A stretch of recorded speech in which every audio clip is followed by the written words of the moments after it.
Buonasera a tutti, grazie Carmela, grazie dell'invito all'Università della Terza Età e grazie anche della vostra presenza. Sì, come diceva Carmela, oggi parleremo insomma dei muri di Orgosolo, che sono dei muri che parlano, che raccontano, che denunciano, che si ribellano a una determinata realtà, ma lo vedremo più avanti. Quindi il titolo è Arte, Memoria e Protesta sui muri di Orgosolo. Però prima di addentrarmi nello specifico, nel descrivervi che cos'è il muralismo, a Orgosolo mi piace ricordare quello che era il contesto sociale e politico in cui nascono il murale. Tutti sapete che alla fine degli anni 60 del secolo scorso in tutto l'Occidente si registra un fermento politico e culturale, una forte tensione politica. E anche in Italia vi è un crescente attivismo sociale caratterizzato dalle lotte operaie, dalle contestazioni studentesche, dai movimenti per i diritti, dall'antimilitarismo, insomma, soprattutto dobbiamo registrare che c'è un movimento che è dettato soprattutto dalla contestazione dei giovani che mettono insomma un po' tutto in discussione. E questa temperie culturale investe ovviamente anche la Sardegna e Orgosolo.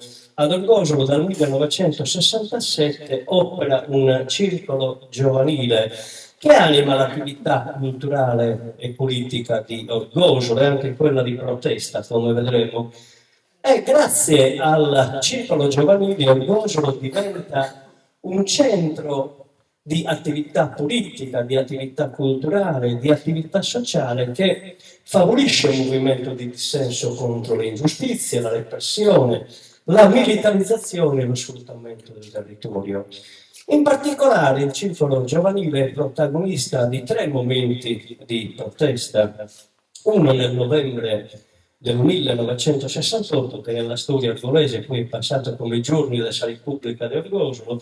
Per 4 giorni, dall'11 al 14 di novembre, viene occupato il municipio, destituito il sindaco e insediata una commissione popolare. Il secondo momento in cui il circolo è protagonista è la contestazione del Parco Nazionale del Gennargentu della General Piani. Il circolo è veramente attivo, coinvolge altri comuni del territorio e scrivono addirittura una controrelazione rispetto invece alla relazione ufficiale che presentava davvero tantissimi errori che vengono in questo modo corretti dal circolo giovanile. È il momento culmine forse la rivolta di Pratobello, di cui avete tutti sicuramente sentito parlare, nel giugno del 1969 la popolazione orgolese si ribella in maniera assolutamente pacifica alla realizzazione di un poligono di tiro su 13.000 ettari del territorio comunale di Orgosolo, 13.000 ettari che erano vitali per l'economia orgolese, quasi completamente territori adibiti al pasto, e voi sapete che la pastorizia, così come ad Orgali, ad Orgosolo, in quegli anni, ma ancora oggi, era un'attività economica molto importante. E vedete, il seme del muralismo forse è da ricercare proprio nel circolo giovanile. Il circolo giovanile produceva dei manifesti di protesta. Vedete, questo primo di sinistra, il popolo decide, il sindaco firma, è relativo proprio a quello che vi dicevo, alle giornate del novembre del 68. Abbiamo quelli contro il Parco Nazionale del Gennargentu e quelli poi molto conosciuti, compreso questo a sinistra, che nella parte alta della fotografia non ci stava, quello con scimmie e non proiettili, lo rivedremo, sicuramente uno degli slogan più fortunati della stagione di Pratobello. E questi, se andrete ad Orgosolo a visitare i murali, è un murale che troverete nella parete del vecchio municipio in Corso Repubblica. Oltre a questo clima, che vi dicevo, culturale, politico, di resistenza civile, sicuramente hanno influito sul muralismo orgolese anche i canoni della pittura messicana di Rivera, di Orozco e di Siqueiros, che in qualche modo erano ispirati dai valori di libertà, di giustizia e di ideali rivoluzionari, che sono alla base, come vedremo, anche del muralismo orgolese. Il primo murale risale al 1969 ed è opera di un gruppo teatrale anarchico milanese che si chiamava Dioniso, fondato in realtà da un toscano, da un lucchese, Giancarlo Celli, che già dal 1965 aveva dato vita al cosiddetto teatro di guerriglia, cioè l'ambito di cui si occupava Dioniso non era soltanto quello teatrale, ma faceva attività politica a tutto tondo, faceva picchetti nelle università, aveva occupato la casa editrice Saggiatore, inoltre faceva interventi contro gli sfratti nelle case popolari, insomma un'attività politica a tutto tondo, e capita o comunque visita diversi paesi della Sardegna e anche Orgosolo, non so quanto casualmente si trovano ad Orgosolo proprio nel momento della protesta contro il poligono militare di Pratobello. E il gruppo di Uso realizza un murale, ma non per decorare, guardate bene, per denunciare. Quindi anche il primo murale, già dal il primo murale che viene realizzato a Orgosolo è un atto politico. E il murale è questo, come vedete, la cartina della nostra penisola, dove manca la Sardegna, al posto della Sardegna c'è un punto interrogativo a denunciare l'assenza della Sardegna dalle politiche del governo. A destra vedete una figura femminile che dovrebbe rappresentare la giustizia dalle diciamo fattezze americane, nel capo il cilindro a stelle e strisce, in questo caso ad evidenziare l'influenza degli Stati Uniti d'America sulla nostra politica, e in braccia una bilancia, come vedete in un piatto c'è il pastore e nell'altro la rappresentanza del capitalismo. Il capitalismo in quegli anni era rappresentato dalla Fiat e dagli Agnelli ed è molto chiaro da quale parte pende l'ago della bilancia.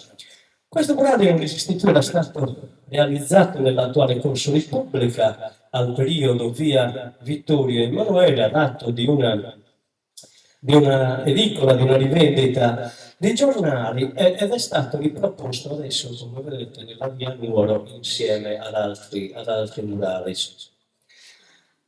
Non è l'inizio del muralismo orgolese questo murale, però è sicuramente il primo segno visivo, il primo segno di una rivoluzione visiva che poi verrà sviluppata negli anni a venire. In effetti, per 6 anni, fino al 1975, il murale di Dioniso rimane un fatto isolato. Il fenomeno muralistico ad Orgosolo come fenomeno continuativo, come fenomeno duraturo, nasce in realtà il 25 aprile del 1900, del casino del 1975, il 25 aprile del 1975, ad opera di Francesco del Casino, senese, che arriva ad Orgosolo 10 anni prima, nel 1965, suggestionato, come dice lui, dalla visione del film di Vittorio De Seta, Banditi a Orgosolo, vince il concorso per l'insegnamento e sceglie come sede di lavoro Orgosolo, quindi insegnante di educazione artistica nelle scuole medie. E Francesco del Casino decide il 25 aprile del 1975, in una di quelle attività extracurricolari che si facevano nella scuola, di celebrare i 30 anni dalla liberazione nazifascista. Quindi a scuola con i suoi alunni vengono prodotti diversi disegni, vedremo che dalle sue dichiarazioni sono tanti, e proprio questi disegni poi vengono attaccati nei muri del paese.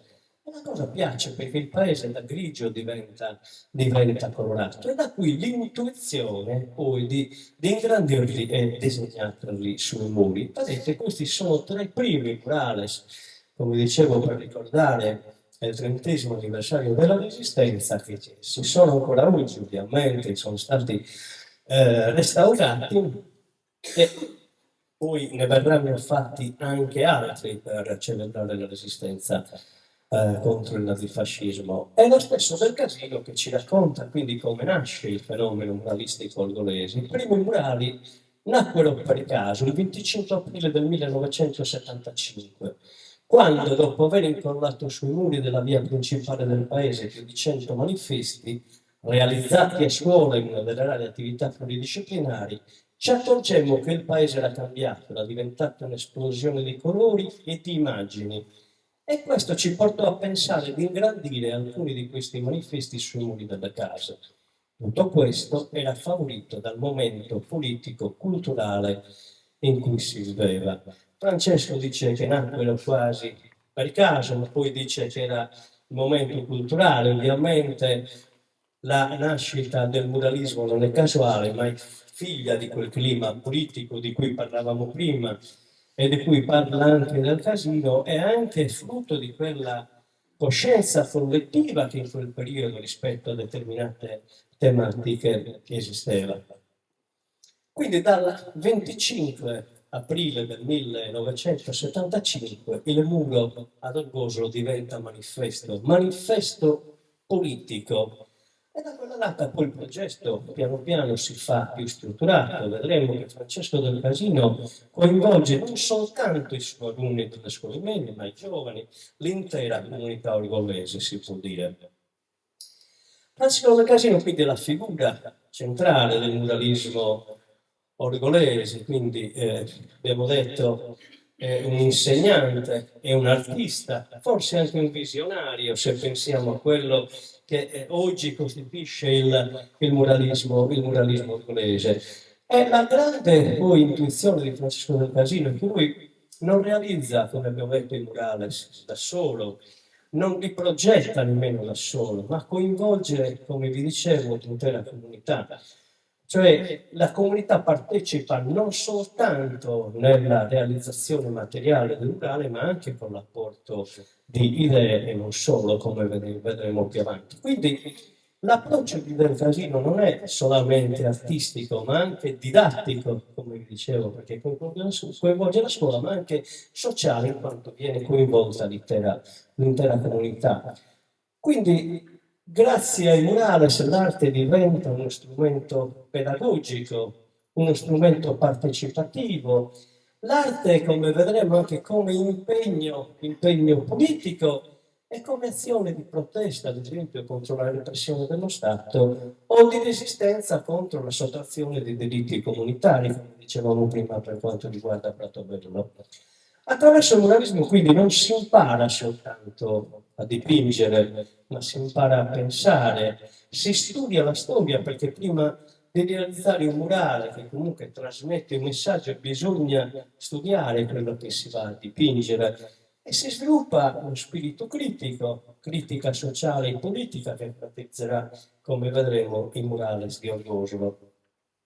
Francesco Del Casino già dall'inizio non aveva l'obiettivo di trasformare Orgosolo in un paese museo come fece per esempio Pinuccio Sciola a San Sperate, tant'è che i murales di Francesco Del Casino lui non li ha mai firmati, ne vedremo qualcuno firmato, ma altri hanno posto la sua firma. In realtà lui non voleva essere protagonista, anche perché, come dicevamo, era frutto di un'arte partecipativa il murale, anche se poi materialmente la maggior parte dei murali esistenti a Go sono ovviamente realizzati lui.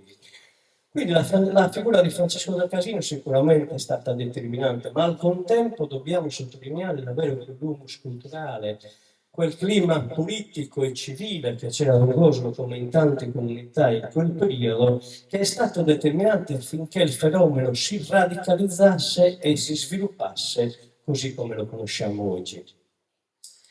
Le tecniche che venivano, mi dispiace che i titoli poi sono rimpiccioliti, insomma, probabilmente dal computer. Le tecniche che venivano utilizzate dai muralisti orgolesi sono tecniche molto semplici, come tutta l'arte di strada, vernici acriliche ad acqua, distese direttamente col pennello o al massimo con una pistola a spruzzo, sui muri, direttamente sull'intonaco o su pareti anche grezze.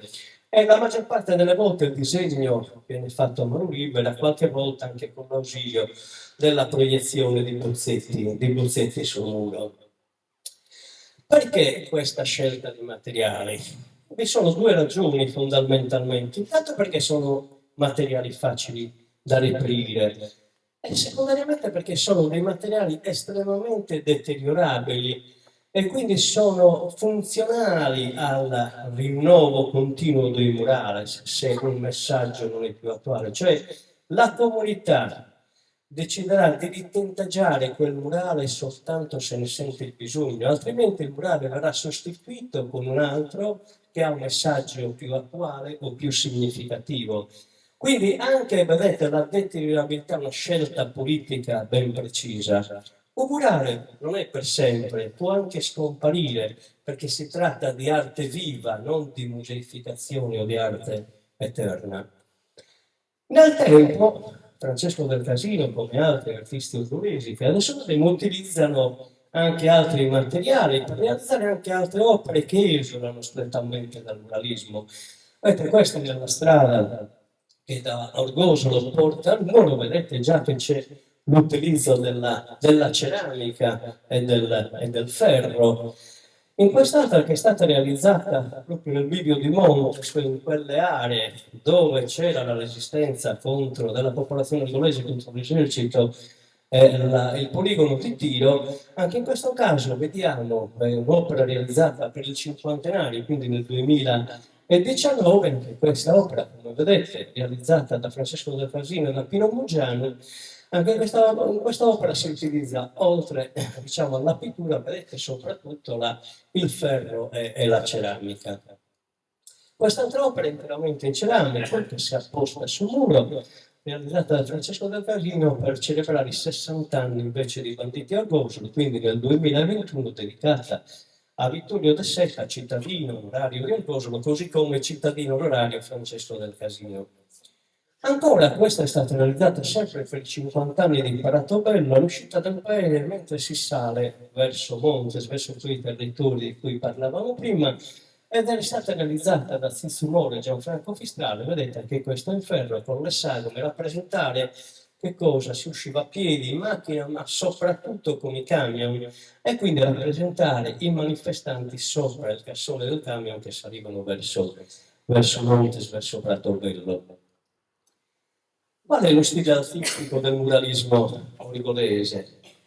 Guardate bene, lo stile artistico è finalizzato alla comunicazione. Non esiste una regola, ma c'è una priorità. La priorità è comunicare, questo è l'obiettivo principale del muralismo origolese.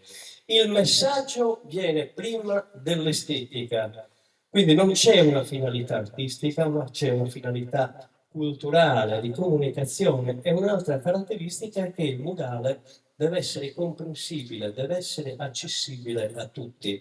È uno stile molto, sono concetti che riprenderemo più avanti comunque, lo stile è molto eterogeneo, si va dal figurativo, dal realismo, quindi uno stile che diciamo dipinge delle scene di vita o delle manifestazioni di protesta, cioè dove le persone e i luoghi sono facilmente riconoscibili, così come in questo caso dei ritratti, no? Riconoscibile, Franco Pinna, fotografo simbolo del neorealismo italiano, che dal 1953 ritrasse molti luoghi della Barbagia e anche di Orgosolo. Si va poi al surrealismo, quindi c'è un'intera piazza dedicata all'artista catalano Juan Miró. Questi sono alcuni dei murales che sono presenti nella piazza. Sicuramente nell'arte visiva di Francesco del Casino c'è una grande influenza del cubismo, c'è una grande influenza cubista, lo vedete anche da questo murale tipico cubista, colori forti, colori tinte molto forti, quindi vedete poi figure geometriche, volti e mani asimmetriche, donne, figure femminili dai fianchi larghi, insomma tutte caratteristiche dello stile cubista che Francesco del Casino, grande amante di Picasso, insomma, riproduce nei suoi murales. Altra caratteristica stilistica sono i colori vivaci, l'abbiamo visto, ma lo vediamo anche in questo murale. Colori vivaci che anch'essi sono finalizzati a una maggiore trasmissione del messaggio, a una maggiore comunicabilità. Spesso servono a rendere il messaggio anche più drammatico o a dare più enfasi al messaggio stesso. Una integrazione con l'architettura locale. I murales si fanno sui muri delle case, ma occupano gli angoli, gli spigoli, spesso le imposte, porte e finestre sembrano far parte in maniera naturale del murale, come vedete, no? Oppure sono inserite non solo nel contesto architettonico, ma anche nel contesto toponomastico. Questo è un esempio: in via Garibaldi viene dipinto l'eroe dei due mondi. L'esempio più eclatante è la via Gramsci, che è letteralmente tappezzata di murales che ripercorrono la vita del grande pensatore, del grande politico di Ales. Gramsci è sicuramente il soggetto che vedrete quando andrete a Rosolo compare di più nei murales rigoresi. Francesco del Casino lo vedete in questa immagine a destra, anche qua c'è un misto di tecniche, no? Oltre alla tecnica pittorica avete la testa di Gramsci in ceramica, e proprio con la ceramica che Francesco del Casino ha sviluppato come tipologia di arte dedicherà tantissime opere ad Antonio Gramsci, in particolare alla sua testa, la testa grossa, come la definiva Claudio Borghi nella sua canzone. E Francesco del Casino ha dedicato anche diverse pubblicazioni ad Antonio Gramsci. E i murales sono integrati in maniera quasi naturale anche con il paese, sono in perfetta relazione, in armonia con l'ambiente. Vedete, sembrano che siano davvero nati lì questi murales, non solo con il paese ma anche con il territorio. Allora, la maggior parte dei murales sono nel centro abitato, ovviamente, ma si trovano dei murales anche fuori, nelle campagne di Orgosolo. Questo sicuramente l'avrete già visto, uno dei più famosi, insomma diciamo, la cartolina di presentazione per chi viene ad Orgosolo. Altra cifra stilistica importante del murale orgolese è sicuramente la scrittura. La parte iconografica è quasi sempre accompagnata da delle parole, da della scrittura. Questo serve per dare forza, maggiore comprensione, quindi più accessibilità al murale. Guardate bene che ogni murale è pensato per essere compreso da tutti. E già l'iconografia di per sé, già l'immagine, nella stragrande maggioranza dei casi, è sufficiente a trasmettere il messaggio, a rendere il messaggio comprensibile. Tuttavia, i muralisti spesso accompagnano l'iconografia con una didascalia per rendere il messaggio, il murale ancora più comprensibile. Vedete, può essere uno slogan, l'abbiamo già incontrato prima, dicevo, uno degli slogan più fortunati di Prato Bello, concimi non proiettili. Può essere una citazione, in questo caso una citazione di Bertolt Brecht. Ecco, Brecht, il drammaturgo e scrittore tedesco, è uno degli autori sicuramente più amati dai muralisti ungolesi. Sue citazioni, sue frasi ricorrono molto spesso nei murales. Quando chi sta in alto parla di pace, la gente comune sa che ci sarà la guerra.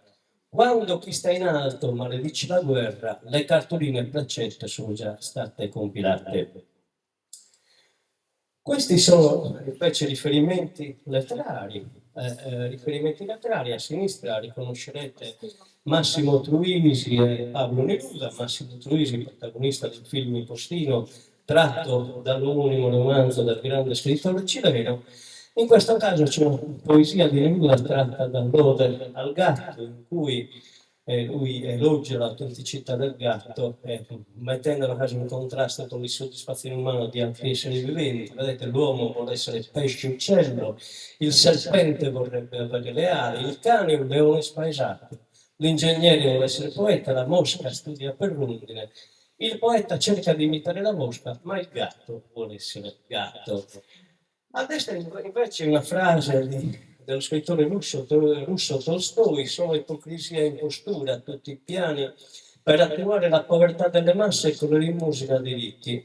E questo viene utilizzato per commentare un'operazione umanitaria, Nestor o spesso anche i titoli sono beffardi: Restituire la speranza, una missione umanitaria in Somalia, forse la ricorderete, nel 92-93, missione umanitaria dell'UNO qui dagli Stati Uniti, ma che, come spesso succede, si trasformò in un intervento, nel solito intervento coloniale. I somali erano poveri prima e poveri dopo l'intervento umanitario dell'UNO. In questo caso invece ritorna Gramsci qua in compagnia di Pasolini, e sotto viene riportata una delle frasi più conosciute di Antonio Gramsci: istituitevi perché avremo bisogno di tutta la vostra intelligenza. E qua probabilmente è costato a Pasolini, perché Pasolini scrisse un poemetto, Le ceneri di Gramsci, ambientato nel cimitero cattolico di Roma, dove Gramsci è sepolto, dove lui pensa di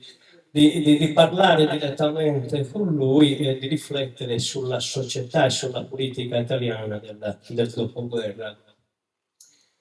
Cosa importante, molte delle didascalie, delle scritte che accompagnano il murales, la parte diciamo iconografica del murales, sono in lingua sarda, spesso anche in un vernacolo orgolese. In questo caso abbiamo uno dei versi più famosi del poeta, due dei versi più famosi del poeta tonalese Peppino Umbreu: debimos essere rizzo di un'insignia liberos, rispettados, uguale, tratta da una delle tante lettere che Merio scrisse al suo amico Nanni Sulis.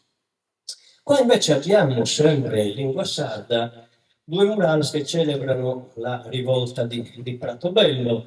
A sinistra abbiamo, vedete come probabilmente tutte e due le immagini, tutte e due i murales sono tratte dalle foto di Adriano Mordenti, fotografo romano che era presente a Pratobello, un'immagine di una delle tante manifestazioni, e una frase che è la frase conclusiva della poesia Esa lotta di Pratobello di Peppino Marotto. È una lotta dei popoli vari, una rainha sul pezzo spiricano, schimbi di solo, non vi dà mai.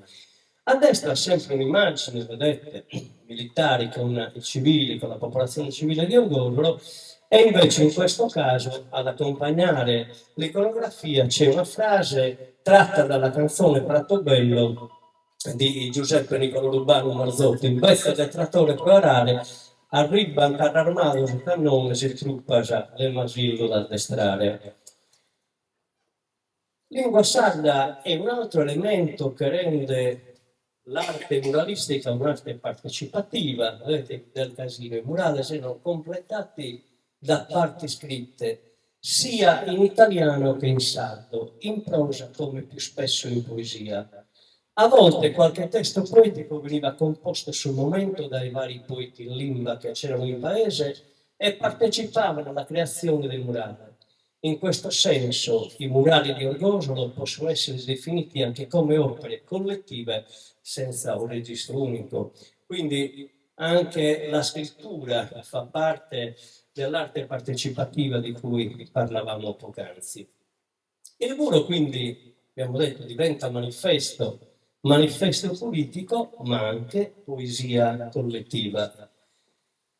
E per quanto riguarda la lingua sarda, alcuni sostengono che l'utilizzo della lingua sarda sia per affermare una identità culturale, una rivendicazione linguistica, che la lingua sarda sia stata utilizzata per questo motivo. Io non sono convinto di questa tesi, ma io credo che la lingua sarda l'utilizzo della singola lingua sarda anche nel muralismo sia una prassi assolutamente naturale. In Orgosolo si parla oggi in sardo come si parlava ancora di più negli anni 70 e 80, e indirettamente, lo dice anche nel casino, i destinatari principali, se non in maniera esclusiva, perché oggi i murales sono ammirati dagli sguardi di tanti turisti stranieri, ma dobbiamo pensare che quando il muralismo nasce, diciamo che il destinatario principale, come dicevo, in esclusivo è il popolo, la popolazione, la comunità di Orgosolo. Indirettamente nel casino lo dice: mai avrei pensato che dopo tanti anni i turisti si sarebbero recati a Orgosolo per vedere i murales. Quindi se il destinatario è la comunità orgolese, è assolutamente naturale che la scrittura sia in lingua sarda, anche perché, come abbiamo visto, spesso sono gli stessi orgolesi che contribuiscono con poesie loro. Abbiamo detto che l'iconografia, l'immagine già da sola è sufficiente a trasmettere il messaggio. Per dare maggior forza, abbiamo detto in questo caso autorevolezza, abbiamo la figura di Papa Giovanni XXIII che già da solo, no? Per la sua lotta contro il disarmo, per il Concilio Vaticano II, per quello che ha rappresentato, già la sua immagine trasmette un messaggio, ma per dare maggiore autorevolezza, qua il muralista ha deciso di inserire anche delle frasi che sono tratte dall'enciclica Pacem in Terris, per cui giustizia, saggezza e umanità domandano che venga arrestata la corsa agli armamenti, si mettono al bando le armi nucleari e si pervenga finalmente al disarmo integrato da controlli efficaci. Frase purtroppo quanto mai attuale, vuol dire che dalla storia, insomma, se sono passati oltre 60 anni e la storia ci ha insegnato poco. Spesso la scrittura serve a dare maggiore enfasi. Un'immagine già di per sé drammatica, la guerra israelo-palestinese, siamo nel 1991, quindi in occasione della prima intifada, è già di per sé il messaggio, l'immagine, l'iconografia lo trasmette, no? È immediata la drammaticità. Però per dare ancora maggiore enfasi, due popoli, due stati diventa due popoli, una strage, ahimè, anche questo potrebbe essere stato realizzato oggi. La scrittura serve anche per esplicitare, in questo caso, vedete, abbiamo una frase di Emilio Lussu tratta da un discorso pronunciato il 25 maggio del 22 nella Camera dei Deputati. Non per un palmo di lontana frontiera abbiamo gettato al vento la nostra giovinezza, ma per un più alto ideale di libertà e giustizia, insomma, significare che la guerra non vuol dire conquista nazionalistica, ma difendere alti valori, alti ideali. Oppure evita ambiguità, Ciplin, un'altra guerra? No, grazie, non va di che discutere, insomma, no? È molto chiaro il messaggio. Qual è il tratto distintivo dei murales di Argosolo? Ad Argosolo abbiamo tanto difetto, ma almeno non costruiamo muri per dividere, i muri non dividono, ma raccontano. Raccontano di che cosa? Di ribellione, di giustizia, di diritti, di pace, di libertà, ma anche di tanto altro, lo vedremo più avanti. Quindi l'importanza del murale Argosolo, come dicevo prima, è la comunicazione, cioè l'esigenza di una comunità di raccontare, di denunciare, e quindi è al tempo stesso una funzione narrativa ma anche collettiva, no? Perché rappresenta poi il messaggio comunitario. E quindi il muralismo di Argosolo è prettamente militante, ne è testimonianza di questo la predominanza del messaggio politico, del messaggio sociale, e in questo, diciamo, si differenzia dal muralismo di San Sperate, per dire che lo precede di appena un anno, dove l'obiettivo era quello del recupero o della valorizzazione delle tradizioni popolari. Quello che abbiamo già visto, ma lo vedremo più avanti, ma abbiamo visto delle immagini forti, cioè quello che colpisce è la potenza dei messaggi con connotazione forte ideologica nel muralismo di Argosolo. I murales in sostanza diventano dei manifesti di protesta, di dissenso, di denuncia, di contestazione, di ribellione. Quindi l'origine e quindi le motivazioni del muralismo argolese sono da ricercare più nella ribellione civile e morale, quindi è un fenomeno politico, sociale e culturale più che artistico.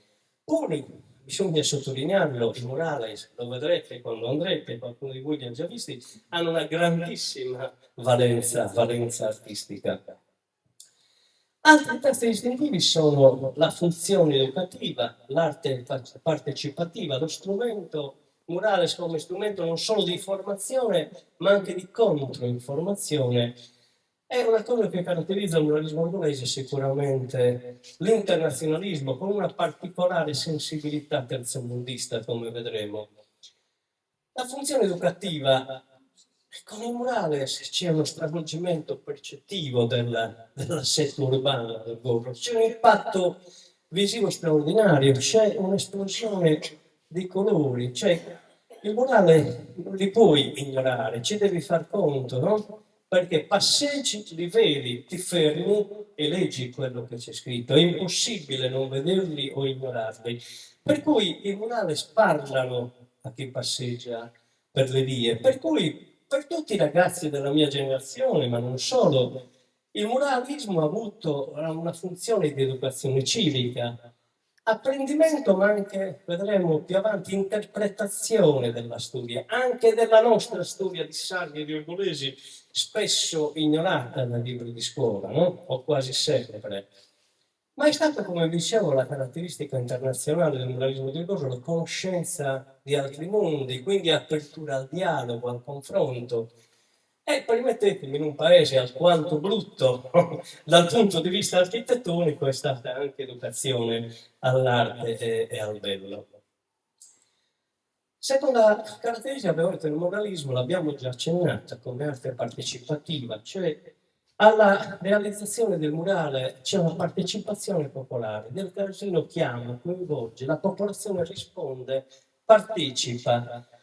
Cioè il murale Francesco del Casino non è avulso ovviamente dalla società angolese, anzi è ben integrato, è uno dei protagonisti, uno dei maggiori protagonisti della stagione culturale e di protesta di cui parlavamo prima, è uno dei leader del circolo giovanile, quindi parla con la gente. Cioè, il murale nasce dal dialogo, dal confronto con le persone.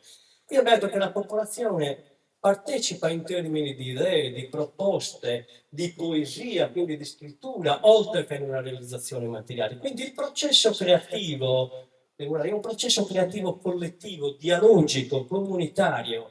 In questo, come diceva Francesco, prima sono opere collettive, opere corali, i murales di Orgollo.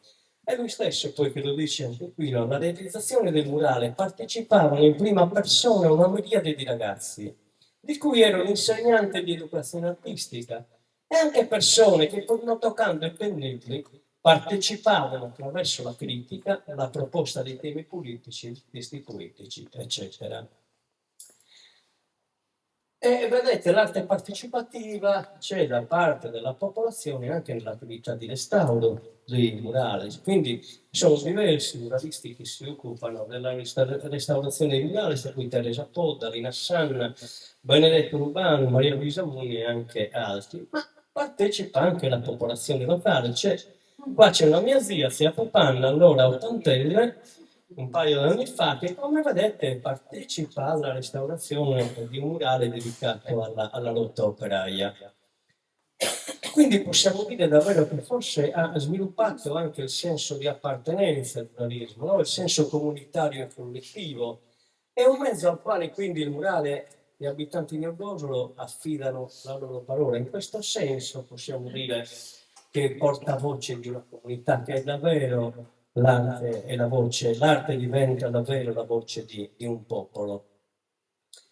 Altra caratteristica, abbiamo detto che il murale serve per comunicare, quindi fa informazione, ma anche controinformazione. Abbiamo detto che il muralismo nasce dal basso, non viene dall'alto, cioè non vi è una commissione del murale, cioè le idee nascono dalla popolazione, il soggetto che deve andare o l'oggetto che deve andare sulla rappresentazione, sul dipinto, nasce, abbiamo visto, dal confronto dall'artista alla popolazione, quindi è spontaneo il muralismo, no?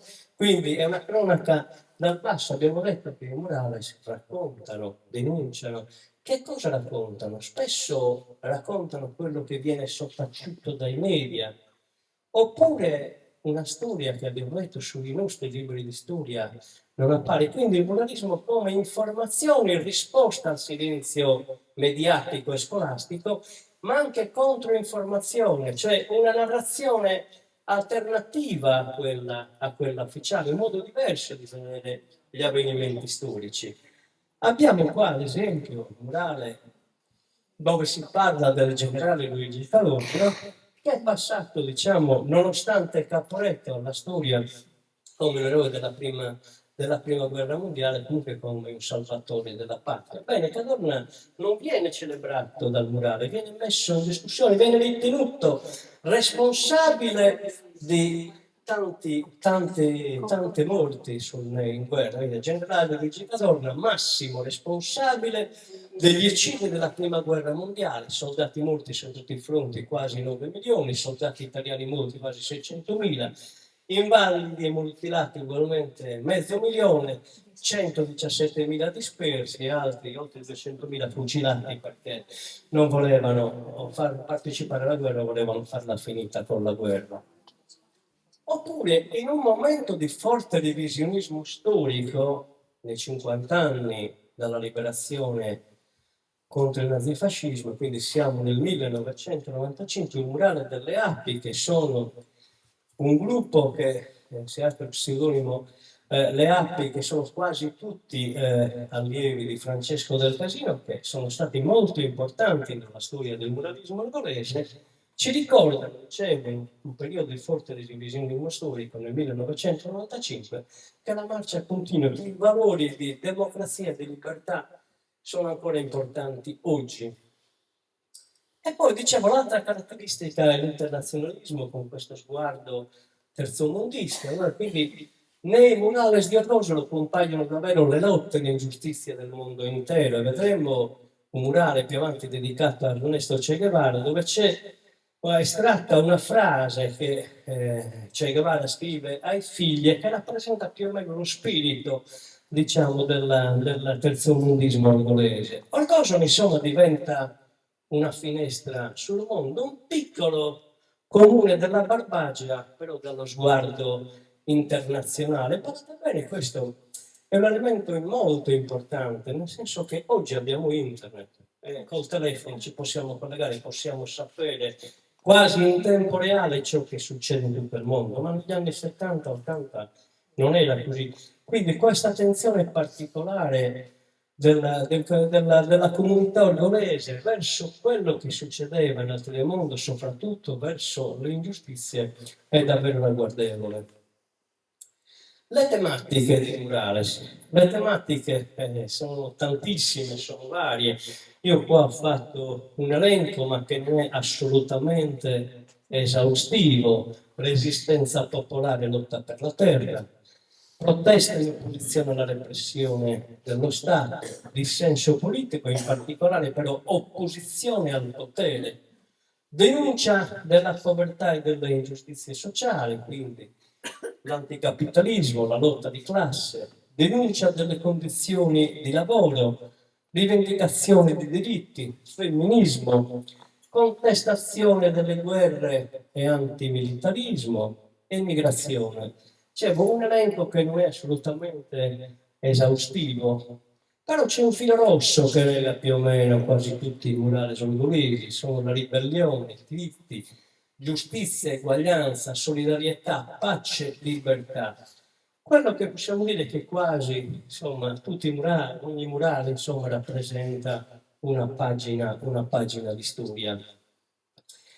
E dal momento che diciamo, le tematiche non ho tanto, ho avuto anche difficoltà a trovare una classificazione. Non è stato semplice. Ve ne propongo una che sarà quella con la quale continuiamo questa chiacchierata. Io sono partito, diciamo, dal locale fino ad arrivare al globale. Quindi nell'ordine vedremo eventi e figure locali, e per locali intendo proprio di Orgoglio, storia e personaggi sardi, diritti e lavoro, immigrazione, politica italiana, internazionalismo, e poi vedremo alcuni personaggi illustri.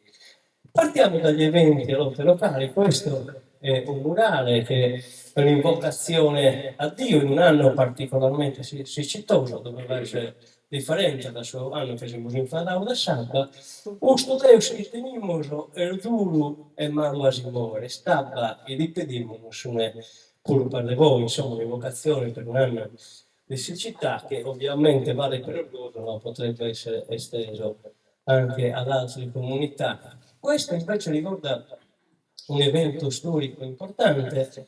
Avete caccia grossa al Gosolo e 6 carabinieri accovacciati quasi sopra il cadavere di un bandito ad esclusivo diciamo flash del fotografo, e il titolo è Caccia Grossa, evidente riferimento al libro di Giulio Becchi, tenente dell'Arma dei Carabinieri inviato a Orgoglio in Sardegna durante a fine 800, con la licenza letteralmente di cacciare, la libertà di uccidere.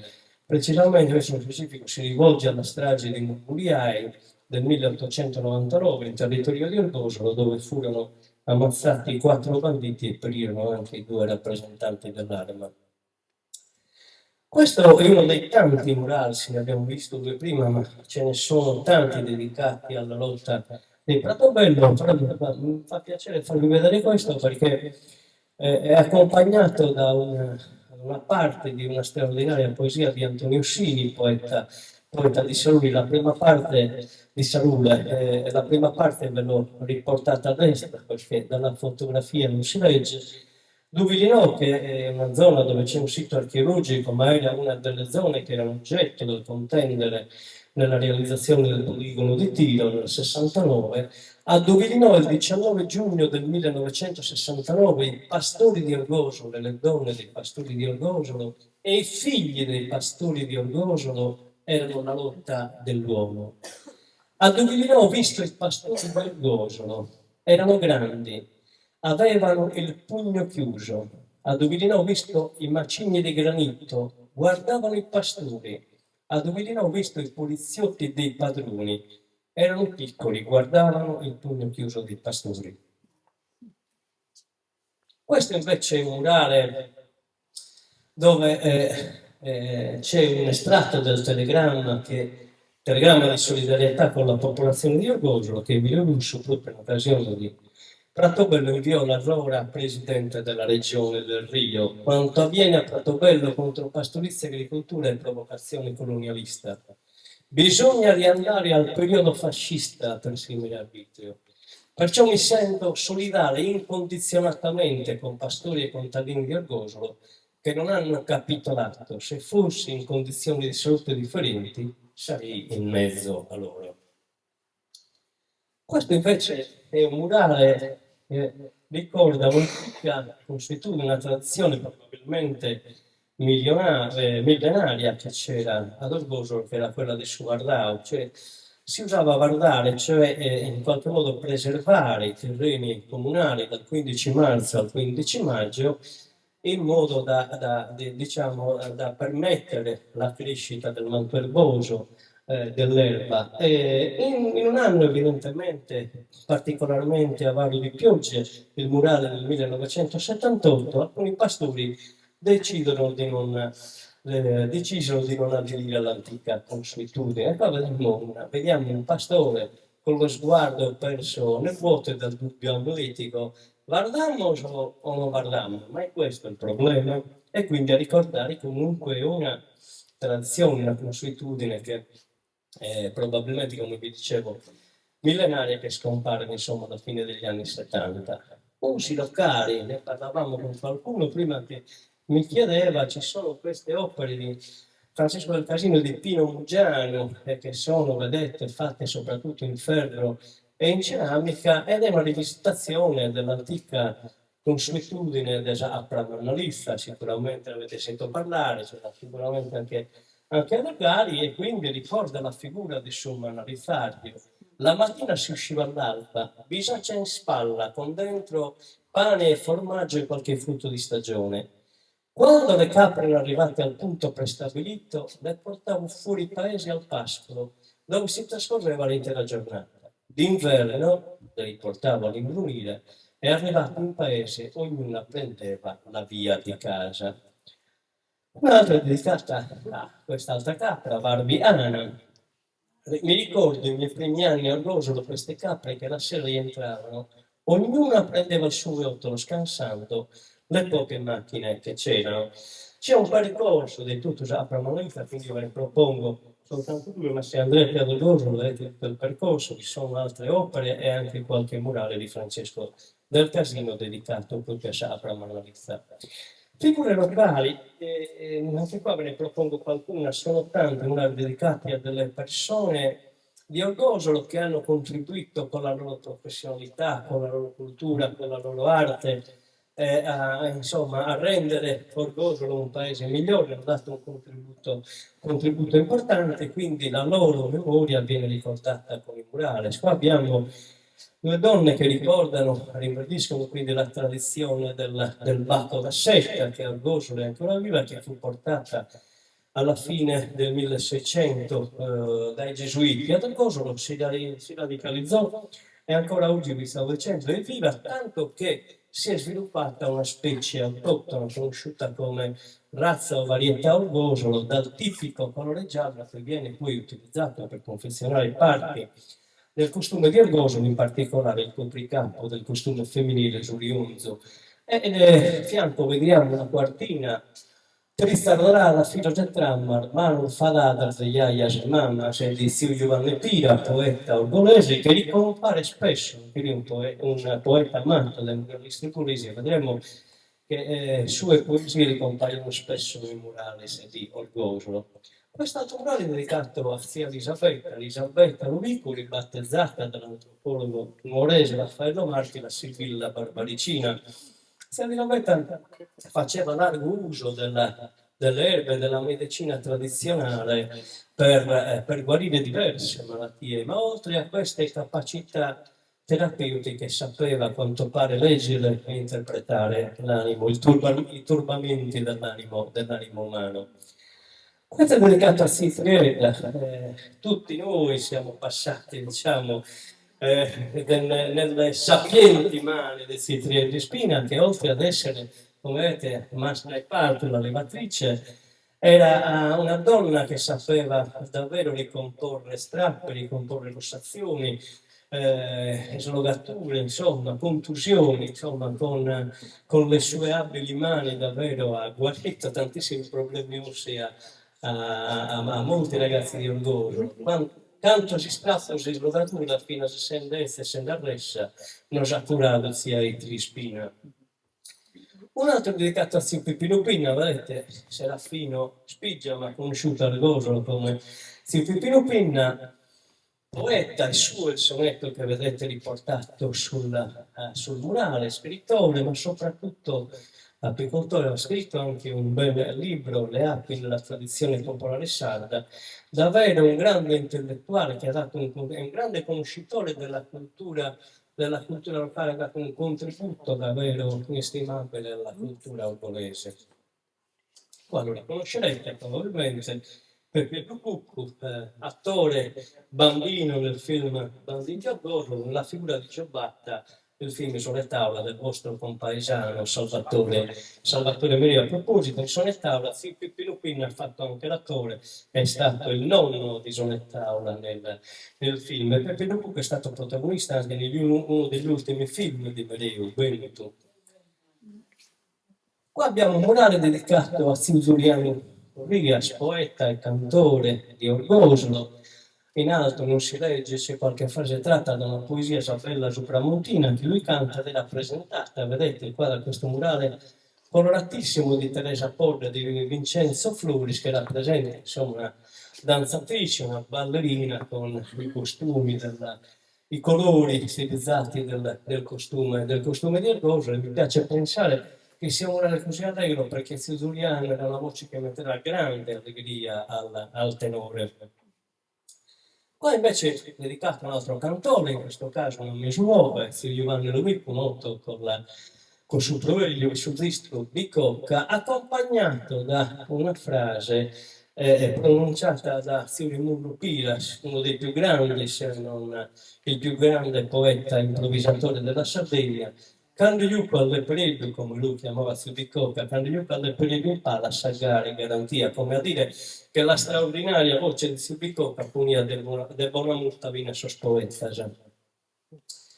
Passiamo quindi dal locale, da Orgosolo, andiamoci alla Sardegna, storia di Ventisali. Qua tutti riconoscerete la figura di Gio Maria Angio, il protagonista di molti rivoluzionari del 1793-1796, quindi molti antichiudari, accompagnata con la tanto famosa canzone Barone Sardinania, è stata una quartina, questa di Francesco Ignazio Manno, questa dopo assessore di stirpare sull'abuso a terra, sul maluso, a terra sul discutismo, che ufficialmente è anche l'inno della Sardegna, la canzone del Manno. Questo murale invece contro il disboscamento in Sardegna dell'Ottocento, ma più in generale diciamo contro i disboscamenti, contro l'inquinamento, contro la cementificazione, insomma, e anche contro il capitalismo, comunque a sottolineare insomma i modelli di consumo imposti dalla società capitalistica, no? Quindi solo quando l'ultimo albero sarà abbattuto, l'ultimo fiume avvelenato, l'ultimo pesce pescato, vi accorgerete che non si può mangiare il denaro, una frase attribuita a un nativo americano, Corvo. Questo invece è estratto dal libro La criminalità in Sardegna di Alfredo Nicefaro. Nicefaro è il criminologo che diciamo, ispirandosi alle teorie razziste di Cesare Lombroso, sosteneva che i sardi, come altri geneticamente, erano predisposti a commettere dei delitti efferati. Ovviamente un murale di denuncia contro queste astruse teorie.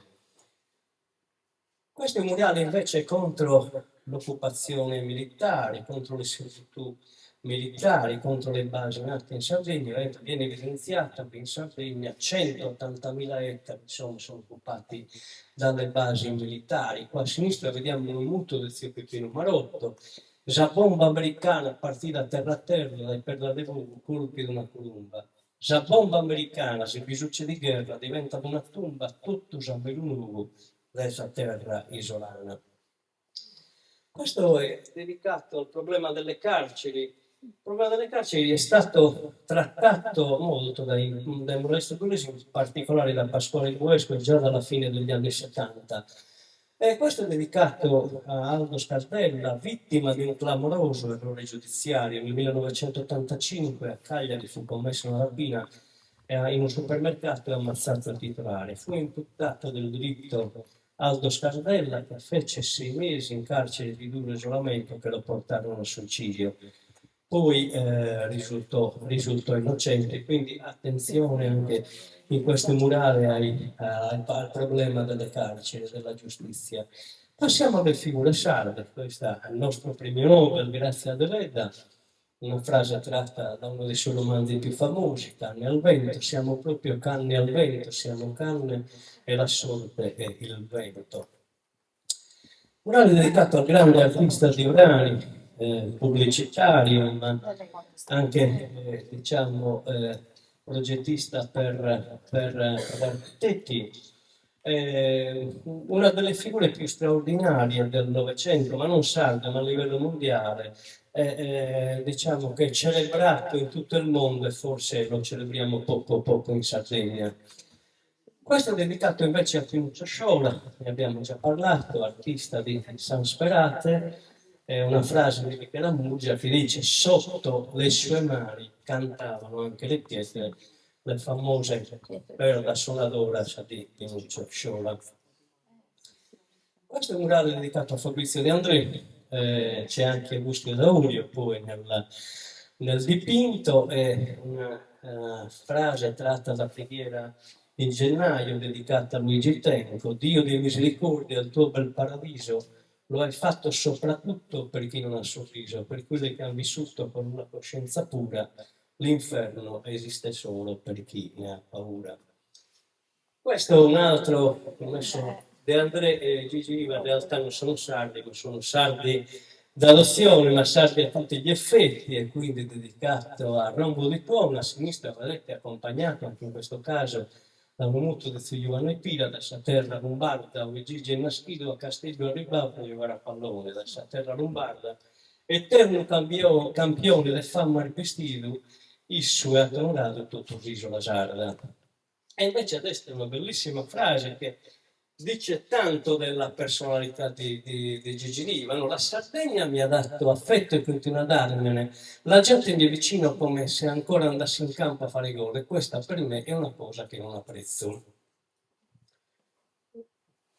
Passiamo a diritti di lavoro. I murales vengono utilizzati, abbiamo detto, per raccontare ma spesso per rivendicare anche dei diritti. In questo caso, nel primo murale, per rivendicare il diritto allo studio che venga esteso davvero a tutti e a forma di manifesto di ricercato. Il ricercato è l'onorevole Eusebio Baghino, assessore ai trasporti della Regione Sarda a fine degli anni 60, fine anni 70, primi anni 80, che è ricercato per i seguenti reati: attentato al diritto allo studio, tentato di scapolamento di 150 persone in un pullman, latitanza prolungata da tutte le assemblee studentesche, l'alta ricompensa che non cattura il movimento degli studenti di Orgosolo.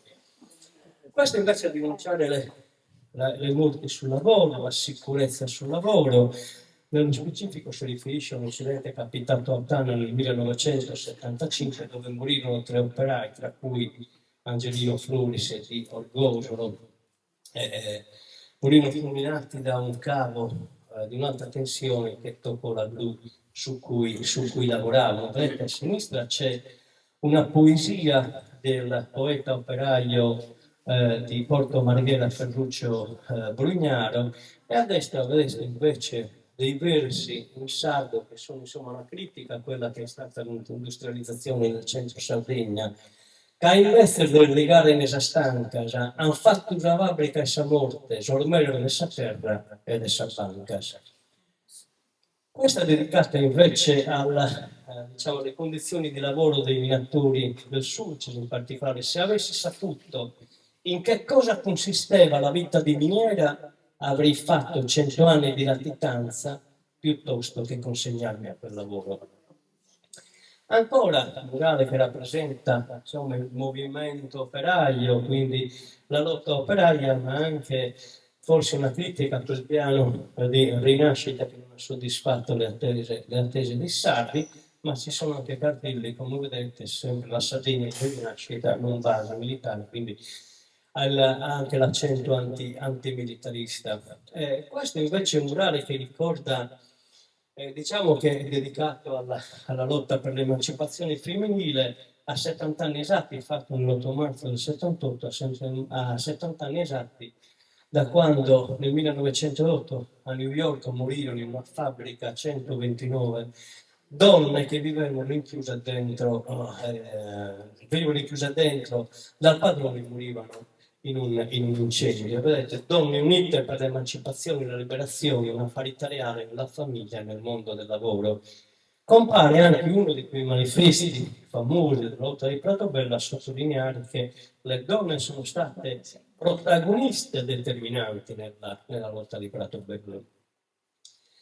Un lavoro contro un murale sull'arte contro il sfruttamento del lavoro minorile, infantile, contro la schiavitù. Gli unici strumenti di lavoro che un bambino dovrebbe tenere in mano sono penne e matite. Come vedete inquadrato in Gulban Masih, che è diventato un operaio, un bambino pakistano che osò ribellarsi allo sfruttamento del lavoro infantile, lavorava da bambino di 4 anni e fu ammazzato dalla mafia dei tappeti a soli 12 anni, è diventato simbolo a livello mondiale dello sfruttamento del lavoro minorile. Emigrazione, un altro tema che soprattutto alla fine degli anni 70 era molto sentito, che era una piaga per molti paesi dell'interno della Sardegna. Questo forse è il primo murale di Pasquale Guesta, credo risalga al 1977-78. Torneremo tutti insieme un giorno, 500.000 urla come un urlo squarciando il muto cielo di Sardegna. È ovviamente facile l'accostamento con i migranti attuali che per cercare un futuro migliore spesso ci lasciano la vita nel nostro mar Mediterraneo. La scritta non si vede, ma siamo tutti clandestini. Politica italiana che viene trattata spesso in maniera beffarda, in maniera ironica dai muralisti orgolesi. Vedete qua il presidente Leone che si introduce in un gesto apotropaico che dice: sono stato un presidente onesto al servizio del popolo italiano. Per confermare la sua onestà c'è un Hercules CC-130 che poi era l'oggetto dello scandalo che lo portò alle dimissioni, Sandro Lucchidi, che molti di voi ricorderanno, però ad onor del vero, ad onor della verità, bisogna dire che Giovanni Leone poi fu scagionato da quelle accuse e fu estraneo a quei fatti. Un murale che ricorda le stragi nere, le stragi di Stato degli anni 70, vedete, ci sono Tanassi, Andreotti e Rumor, tre politici dell'epoca che dicono di non sapere, di non ricordare quello che è successo, e chi può magari sapere si trincera dietro il segreto militare, stragi, su alcune delle quali ancora non sappiamo purtroppo la completa verità. E questo è un mare in piena Tangentopoli, c'è una madre che ha il figlio in braccio e la madre dice Usto, un socialista, e si riferisce a Turatti, a Rosselli, a Pertini e a Parri, e Ustos, in riferimento ai socialisti degli anni 90, come vedete, Craxi, De Michelis, Amato e Martelli, ai quali sfuggono delle banconote, al chiaro riferimento, insomma, al periodo di Tangentopoli. E questo murale invece attualissimo, è la nostra Presidente della Regione, fermatemi subito, è una contestazione delle politiche energetiche, insomma siamo passati in qualche modo dalle servitù militari alle servitù energetiche. E come vi dicevo, ampio spazio di murale ludolesi è destinato ai temi internazionali.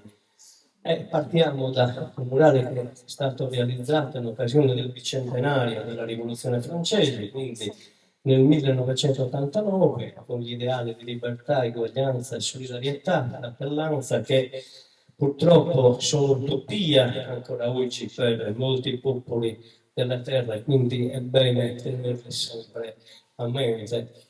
La sottrazione dei diritti dei popoli nativi americani è passata purtroppo con documenti fatti firmare a tradimento o con trattati non rispettati dal governo degli Stati Uniti d'America. L'uomo bianco ha portato un pezzo di carta e ha detto di firmare.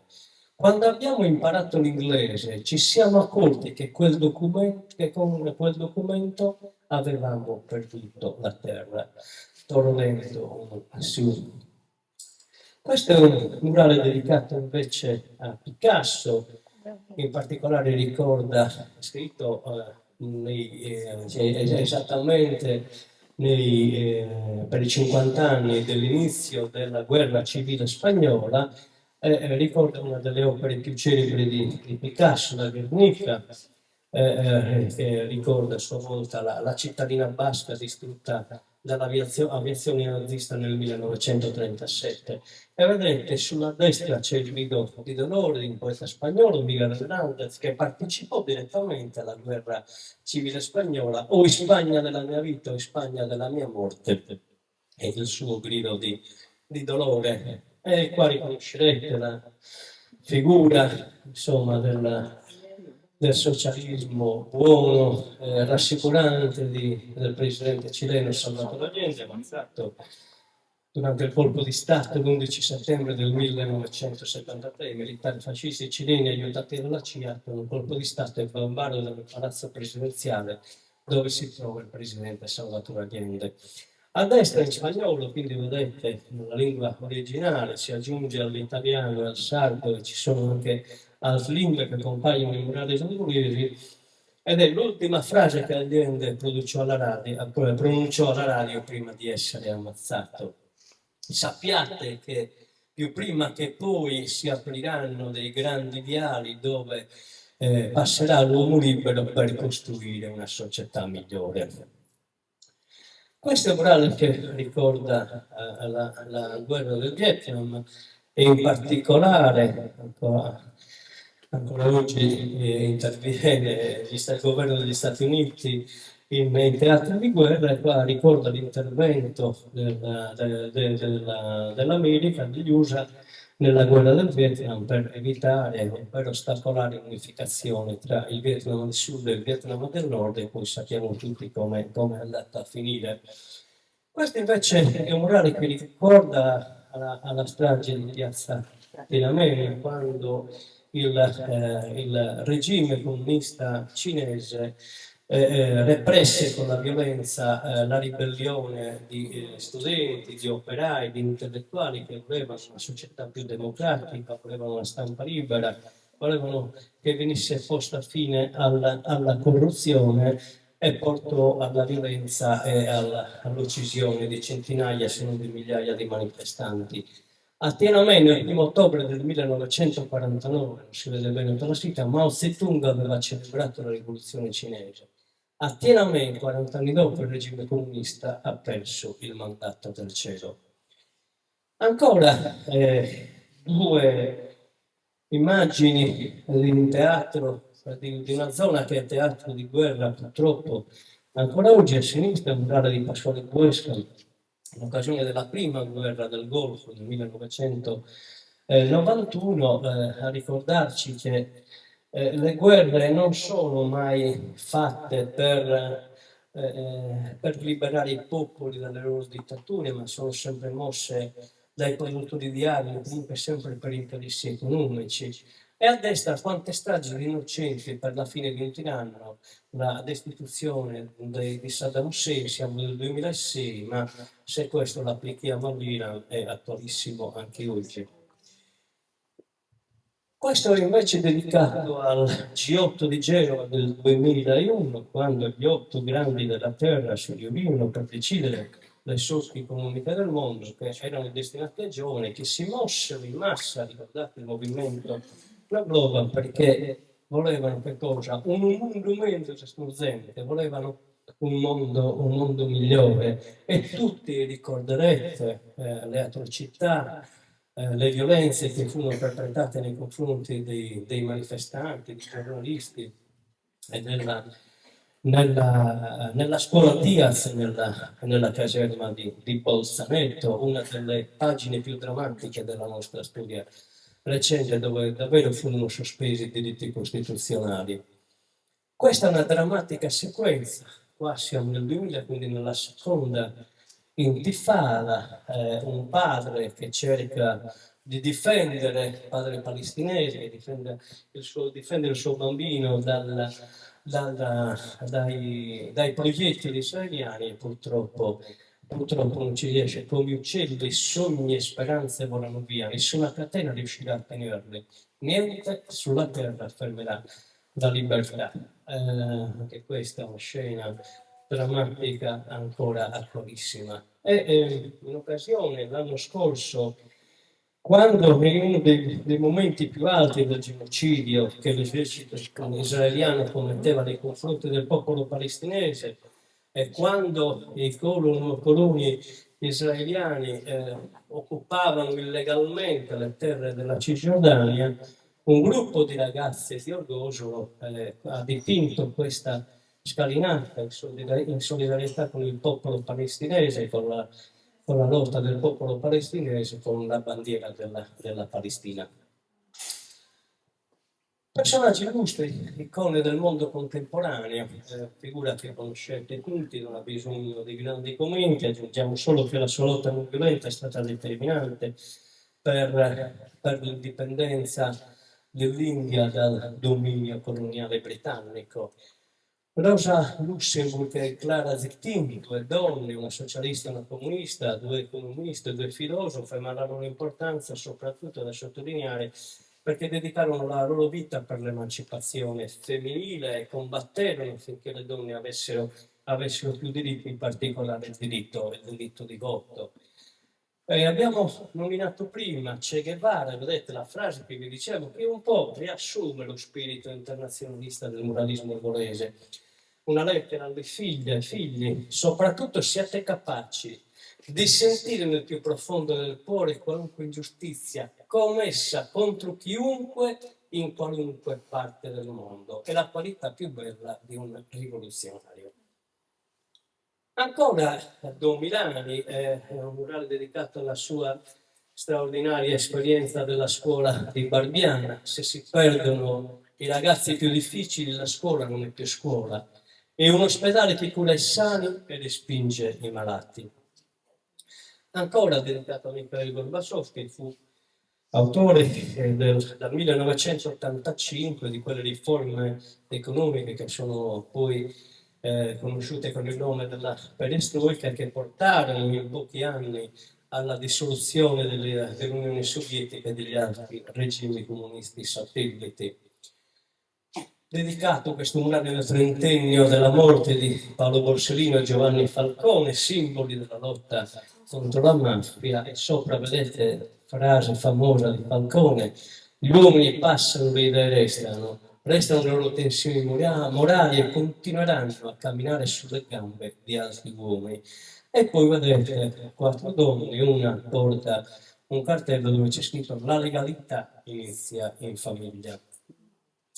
Murale dedicato a Gino Terrastrada, il fondatore di Emergency, che è presente in tutti i teatri di guerra per garantire assistenza a tutti i feriti. Anche qua ricompare una frase di Silvio Vanni Pira: cada guttiu de sudore, cada ora de libertade, tutti spresos pro amore de s'intrea umanidade.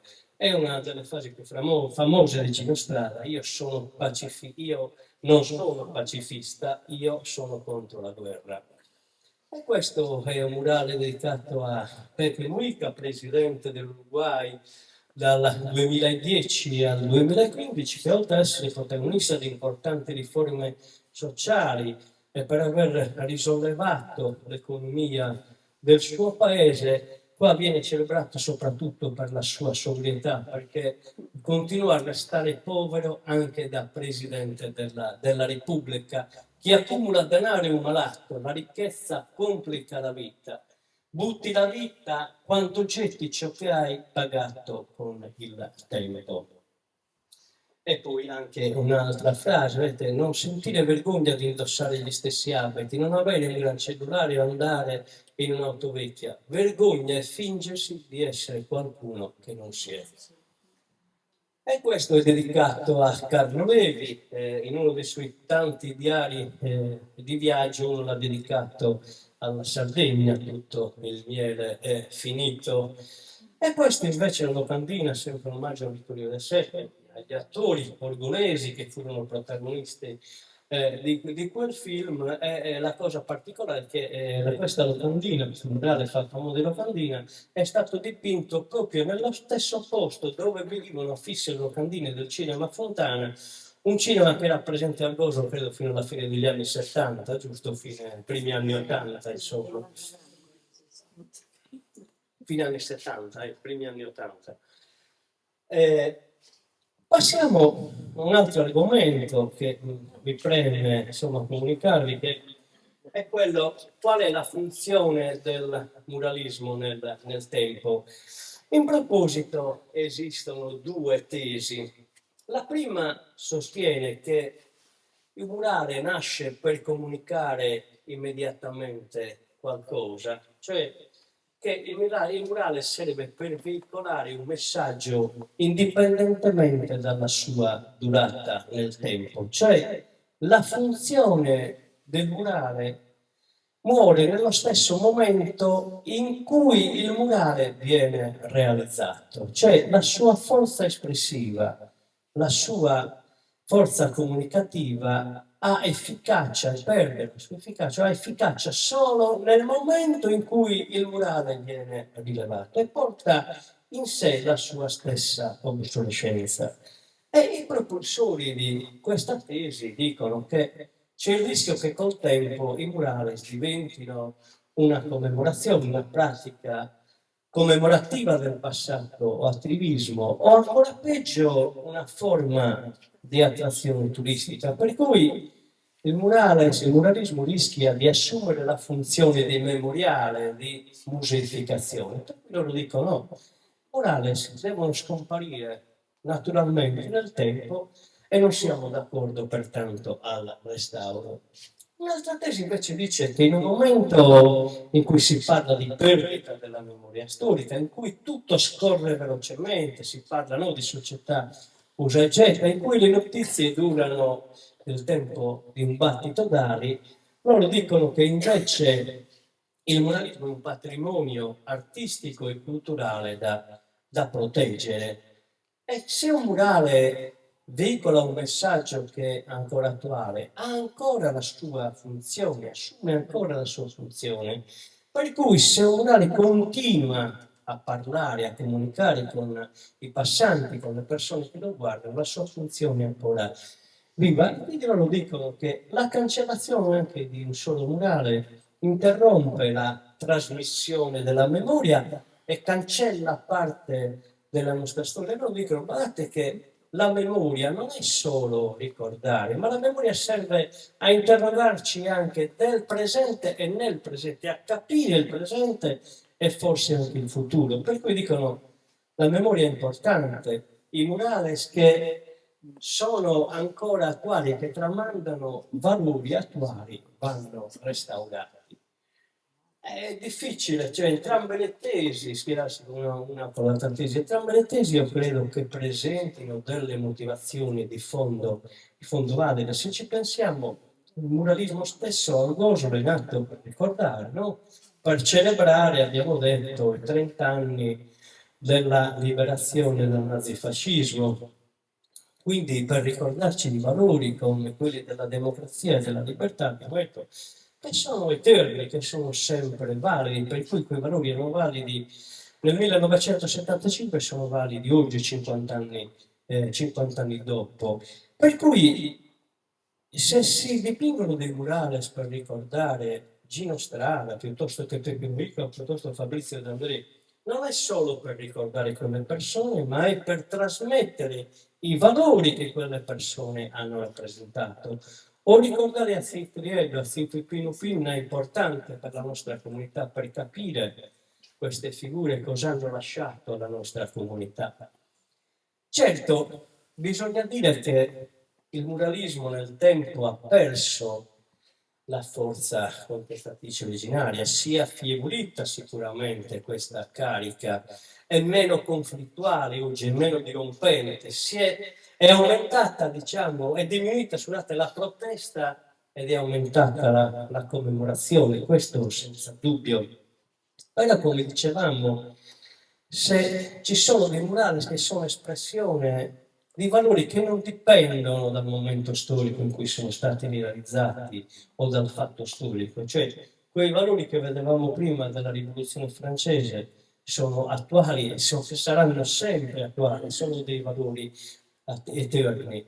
Oggi, dopo 51 anni, ad Orgoglio ci sono più di 300 murales. Certo, è venuta, cioè la maggior parte di questi murales sono stati realizzati nei primi 10-15 anni. È venuta meno sicuramente la spinta propulsiva. Su questo ha inciso ovviamente la partenza di Francesco del Casino nel 1985, che ha continuato a dipingere murales e continua ancora oggi, ma ovviamente non con la stessa intensità di prima. E poi è evidente anche un progressivo calo della tensione politica, della tensione morale. Abbiamo parlato prima del fermento della temperie culturale che c'era alla fine degli anni 70, primi anni 80, e probabilmente quella temperie non si è più ripresentata e quindi questo ha inciso anche sul muralismo. Molti murales sono andati perduti o perché sono state ristrutturate le abitazioni che li ospitavano o perché le intemperie hanno fatto il loro corso. Abbiamo visto, abbiamo già detto che c'è anche un'opera di restauro che probabilmente non è sufficiente, ma c'è da sottolineare soprattutto che i murales nuovi sono sempre meno. Un altro rischio per il muralismo è quello che Francesca Cozzolino, che è un'antropologa studiosa del muralismo rigolese, che insegna alla scuola di arte superiore a Parigi, dice che l'artificazione è il processo attraverso cui il muralismo è stato riconosciuto come arte, valorizzato e protetto.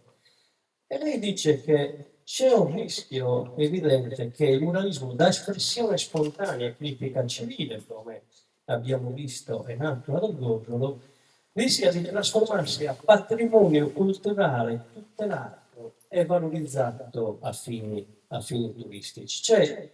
Dice che c'è il rischio che si pensi soltanto a una valorizzazione estetica, a una valorizzazione artistica, a una valorizzazione turistica, con il rischio di snaturare l'origine popolare e militante, la natura contestativa che ha portato, che invece ha fatto sì che nascesse il muralismo ad Orgosolo. Guardate bene, gli interventi pittorici ad Orgosolo sono stati sempre svolti, l'abbiamo detto prima, no? In maniera spontanea, con il confronto tra artisti e popolazione e dettati da un momento storico particolare, da una notizia che era importante in quel momento, quindi dall'attualità. E abbiamo detto nella maggior parte dei casi anche senza la firma dell'autore. A seguito di un concorso comunale metà degli anni 90, diciamo che alcuni murales hanno avuto la parvenza in qualche modo di opere d'arte datate e firmate. E quindi c'è stata, diciamo, con questa iniziativa una perdita della connotazione di rivendicazione politica che ha caratterizzato il muralismo angolese e quindi il rischio che l'arte spontanea e partecipativa questa diventi arte individuale. Cioè abbiamo detto che il muralismo angolese arte spontanea, partecipativa, collettiva, per cui il murale non veniva nemmeno fermato, no? Abbiamo detto proprio perché lo stesso Del Casino, nonostante fosse l'artefice principale, riteneva che quella fosse un'opera collettiva, non firmava il murale, invece si passa a un murale che quasi è un'opera d'arte fermata. E questo ha creato, questo concorso, questo movimento ha creato delle tensioni in paese e ha alimentato un dibattito sul valore artistico dei murali, sulla permanenza sui muri, l'abbiamo visto anche prima.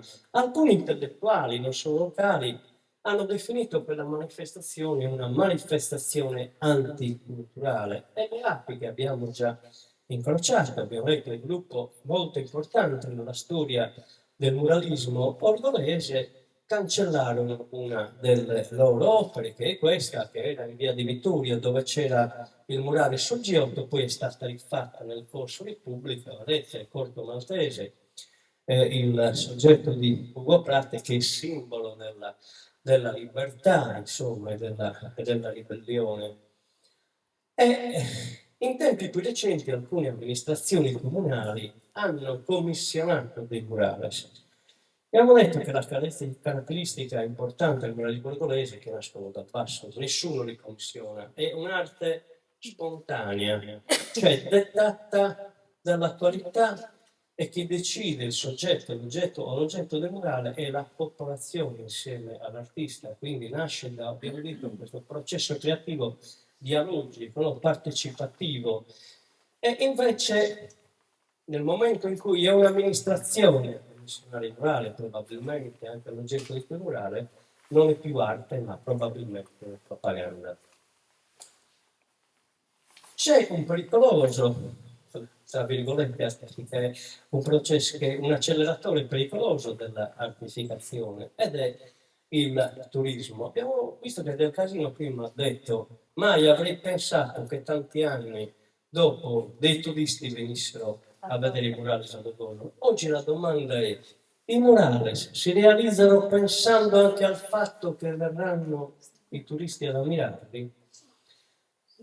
Cioè, quindi il problema di oggi, la sfida di oggi è quella di mantenere vivo lo spirito critico e partecipativo che ha portato alla nascita del muralismo ad Orgosolo ed evitare che diventi un semplice fenomeno decorativo ad uso turistico. Quindi il rischio è che davvero si arrivi non solo a un memoriale, ma ancora oltre a una museificazione però ai fini commerciali ad uso turistico, che c'è il rischio che il muralismo davvero possa diventare un prodotto. Il murale non è un'opera d'arte che si può commercializzare, no, il murale, abbiamo detto, è uno strumento di rivendicazione politica e sociale, uno strumento di comunicazione, non è un prodotto vendibile al turista, no, è uno strumento di comunicazione destinata a questa sì, anche al turista, ma sono due concetti completamente diversi. Quindi la sfida davvero oggi è, per riassumerla in poche parole, restare coscienza critica e non diventare cartolina.